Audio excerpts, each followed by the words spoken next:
کوئی اہمیت نہیں رکھتی، جبکہ اس سے کئی انسانی زندگیاں متاثر ہو رہی ہوتی ہیں. یہاں تک کہ ہم بہت سارے واقعات نارملی ہم دیکھتے ہیں کہ بہت سارے لوگ سوسائڈس کی طرف چلے جاتے ہیں جن کی کردار کشی ہو رہی ہوتی ہے، یا مختلف ہم انداز میں دیکھتے ہیں.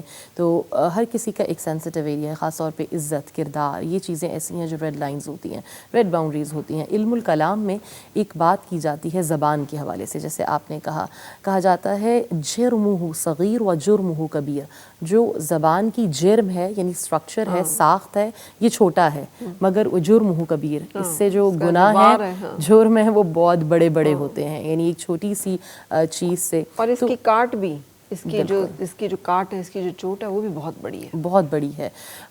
لیکن اگر ہم اس کے برعکس ایک اسلامی معاشرے کی طرف آتے ہیں، یہ بطور خاص سیرت رسول اکرم صلی اللہ علیہ وآلہ وسلم کی جانب آتے ہیں، تو ہم دیکھتے ہیں کہ آپ نے معاشرے میں نبوت کا اعلان بعد میں کیا. آپ نے اپنے کردار کی گواہی جن 2 ٹائٹلز سے لی، جو 2 القابات سے لی، اس میں سے پہلا آپ کی صداقت ہے، آپ کی سچائی ہے، آپ کی کردار کی سچائی ہے. اور اس کے اندر یہ تمام تر چیزیں آ سکتی ہیں، آپ کی ہمبلنس، آپ کا اخلاق، آپ کے بات کرنے کا انداز، یہاں تک کہ آپ کو اگر کوئی شخص آ رہا ہے ایک کان میں گالیاں دے رہا ہے اور آپ اس سے منہ پھیر لیتے ہیں، اور پھر دوسرے کان میں آ کر دیتا ہے، آپ دوسری طرف منہ پھیر لیتے ہیں، اور یہ متواتر ہوتا رہتا ہے. لیکن پھر بھی آپ اس سے سختی سے معاملہ نہیں کرتے. اور وہی اشخاص ہم ائمہ علیہ السلام کی سیرت میں بھی دیکھتے ہیں کہ اگر پلٹ کر آتے ہیں اور ان سے معافی مانگتے ہیں، یا ان کی حالت بری ہوتی ہے فقر کی وجہ سے اور کسی وجہ سے، تنگی کی وجہ سے، تو ان کا جو رویہ ہے اس کے برعکس ہوتا ہے.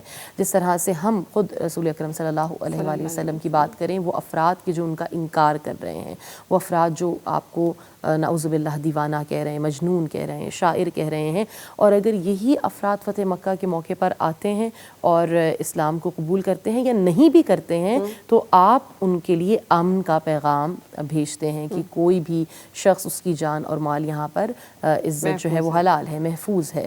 تو بس میرے اور آپ کے لیے جو ایک بہت بڑا کرائٹیریا یا سٹینڈرڈ سیٹ کیا ہے اس زبان کے لیے، وہ اخلاق حسنہ رسالت مآب صلی اللہ علیہ وآلہ وسلم کے ہیں. بالکل صحیح. اب ہم رمضان المبارک کا مہینہ ہے، اس میں ہم سوچتے ہیں کہ کھانا پینا چھوڑ کر اور ان تمام عبادات کے ذریعے سے ہم حاصل کر لیں گے رضائے الہی. اس میں کتنا ضروری ہے کہ ہم اپنے اخلاق، کردار اور اپنی باطنی جو ایک ڈیٹاکسیفیکیشن ہے، صفائی ہے، اس کے اوپر بھی دھیان دیں، اور جھوٹ کا جو ایک ایلیمنٹ ہے اس کو کیسے پھر ہم زندگی سے نکالیں؟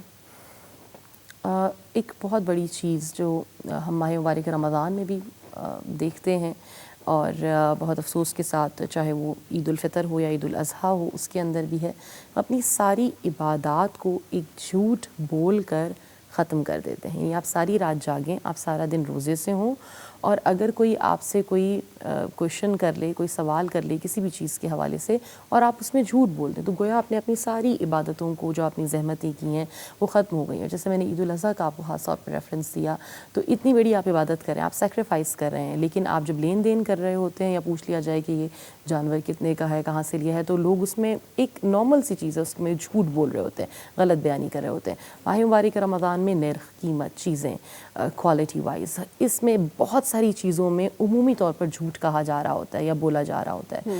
تو جہاں پر دیکھیں اس کے باطنی یا روحانی اثرات ہیں، یا جن بھی عذاب کا اور باتوں کا وعید ہم بات کریں، سب سے بڑی بات جو میں دیکھتی ہوں کہ جسے ختم ہونا چاہیے اس ماہ مبارک رمضان کی برکت میں، وہ یہ کہ جھوٹ سے معاشرے پر اعتبار جو لوگوں کا ایک دوسرے کے اوپر ہوتا ہے وہ اٹھ جاتا ہے.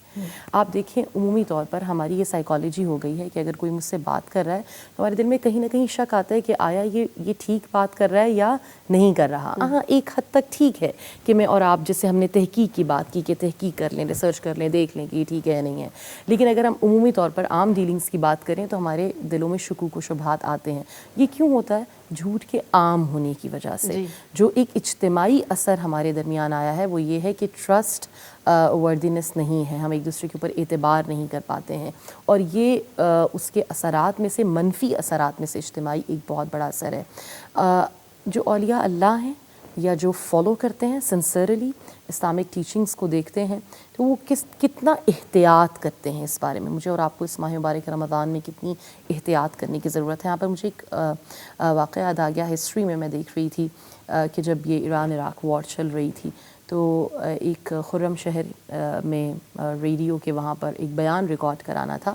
تو امام خمینی کو بلایا گیا کہ آپ آئیں اور آ کر وہاں کے نوجوانوں کے لیے ایک پروگرام جو بارڈرز پر ہیں ایک ریکارڈ کر دیں ایک پیغام. تو آپ آئے, آپ نے وہ ریکارڈ کیا پیغام اور چلے گئے. تھوڑی ہی دیر میں انہوں نے اپنے بیٹے کے ذریعے پیغام بھجوایا کہ اس کو آپ ایڈٹ کر لیں یا اس کو حذف کر لیں پروگرام کو. تو پوچھا گیا کہ کیا چیز حذف کرنی ہے یا آپ نے کیوں کہا کہ اس کو ختم کیا جائے. تو انہوں نے کہا کہ میں نے اس پروگرام میں ایک جملہ کہا کہ میں آپ کو ہر روز اپنی دعاؤں میں یاد رکھتا ہوں, تو اس کی جگہ آپ اس کو ایڈٹ کریں یا لکھ دیں یا بیان کر دیں کہ میں اکثر اوقات آپ کو دعاؤں میں یاد رکھتا ہوں. یعنی میں وہ عمل کیوں کہوں کہ جو میں روزانہ نہیں کرتا. تو یہ احتیاط ہے اس بنیاد پر. سوچیں کہ اگر کسی کو کوئی اسپرچولی بہت بڑا مقام چاہیے تو اسے اس کا آغاز یا اس کی بیسکس کہاں سے ہیں, کتنی شفافیت اور ہونی یہ چاہیے. بہت بڑا مقام کی بات نہیں ہے, یہ تو ایک بنیادی بات ہے. حقوق العباد کا جو سوال ہوگا جب آپ کسی کے ساتھ جھوٹ پہ کوئی معاملہ کرتے ہیں, رشتے طے ہو رہے ہیں, شادیاں ہو رہی ہیں, آپ نے جو بتا رہے ہیں آپ اپنے منہ سے دوسرے کو اپنے بارے میں یا دوسرا آپ کو اپنے بارے میں, آپ اس کے اوپر فیصلے کر رہے ہیں یا کاروباری معاملات طے ہو رہے ہیں آپ کی زبان کے اوپر, آپ کی زبان کے اوپر سارا معاملہ ہو رہا ہے.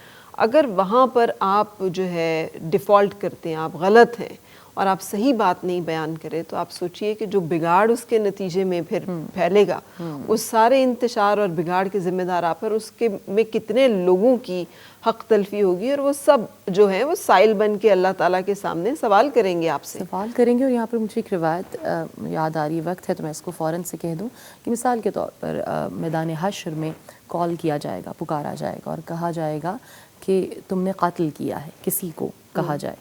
تو وہ جب منادی ندا دے گا اور اس شخص کو مخاطب کرے گا تو وہ کہے گا کہ میں نے اپنی زندگی بھر میں کبھی کسی کا قتل نہیں کیا. تو کہا جائے گا کہ تم نے قتل اس انداز میں کیا کہ تم نے کسی کو برا کہا, جسے ہم زبان کی بات کریں, جھوٹ کہہ دیا. ٹھیک ہے, آپ نے کہہ دیا, آپ نے کسی کی دل آزاری کر دی, آپ نے کسی اوپر شاؤٹ کر دیا, یہاں تک کسی کے بارے میں بری بات کر دی کسی محفل. ٹھیک ہے, اب وہ وائبز معاشرے کے اندر ٹرانسفر ہوتی ہیں, وہ وہیں موجود نہیں رہتی. اس نے اس جھوٹ کو کس طرح پھیلایا, اس نے اس غیبت کو کیسے کہا, آپ نے جو شاؤٹ کیا اس نے اپنا غصہ کسی اور کے اوپر کیسے نکالا, یہاں تک کہ اس عمل کی بھی پکڑ ہے. جیسے ہم کہتے ہیں نا مثقال ذرۃ خیرا یری, یعنی ایک مثقال ذرہ, ایک ذرہ برابر نیکی بھی ہے جی, تو اس کی بھی آپ کو جزا ہے, اور ذرہ برابر آپ کی برائی ہے تو اس کی بھی. تو یہ جو زبان سے, جھوٹ سے میں نے ایک بات کہی اور کسی نے اس کی بنیاد پر کسی کا قتل کر دیا, یا ایک چیز جیسے سوشل میڈیا پر ہم پروپوگیٹ کر رہے ہیں, کرتے چلے جا رہے ہیں, اور اس کے اختتام پر کوئی زندگی اس دنیا سے چلی جاتی ہے, افیکٹ ہوئی ہے, تو آپ اس کے قاتل میں شریک ہیں. اور اس روایت کے واضح انداز میں اور اس کی تشریح میں علماء نے انہی معاشرتی برائیوں کو اور خاص طور پر جھوٹ کو, غیبت کو, دل آزاریوں کو بیان کیا ہے کہ حتیٰ کہ یہ قتل کا باعث بھی بن سکتی ہیں, اور اس کا جواب دہ آپ کو ہونا پڑے گا. بالکل صحیح, بہت بہت شکریہ سیدہ سحر صاحبہ, سحر زیدی صاحبہ, آپ ہمارے ساتھ رہیں, بہت وقت دیا آپ نے, انتظار بھی کیا, بہت بہت شکریہ. Thank you very much for that. اور پروگرام کے اختتام کریں گے انشاءاللہ. کل پھر آپ سے ملاقات ہوگی. رمضان المبارک کی مبارک گھڑیوں میں ہمیں بھی دعاؤں میں یاد رکھیے گا. اللہ حافظ. اور جاتے جاتے کمل سے ہم درخواست کریں گے درود و سلام کے ساتھ نعت رسول مقبول صلی اللہ علیہ وسلم کے ساتھ ہم آپ سے اجازت لے رہے ہیں. اللہ حافظ. صلی علی نبینا, صلی علی محمد, صلی علی شفیعنا, صلی علی محمد, صلی علی طبیبنا, صلی علی محمد. انشاءاللہ مناجات کے ساتھ گناہوں کی عادت چھڑا میرے مولا، گناہوں کی عادت چھڑا میرے مولا، مجھے نیک انسان بنا میرے مولا۔ تو قدرت سے اپنی بدل نیکیوں میں، تو قدرت سے اپنی بدل نیکیوں میں، ہر ایک میری لغزش خطا میرے مولا، ہر ایک میری لغزش خطا میرے مولا، مجھے نیک انسان بنا میرے مولا۔ تجھے تو خبر ہے میں کتنا برا ہوں، تجھے تو خبر ہے میں کتنا برا ہوں، تو عیبوں کو میرے چھپا میرے مولا، تو عیبوں کو میرے چھپا میرے مولا، مجھے نیک انسان بنا میرے مولا۔ ہے کعبے پہ نظریں عبید رضا کی،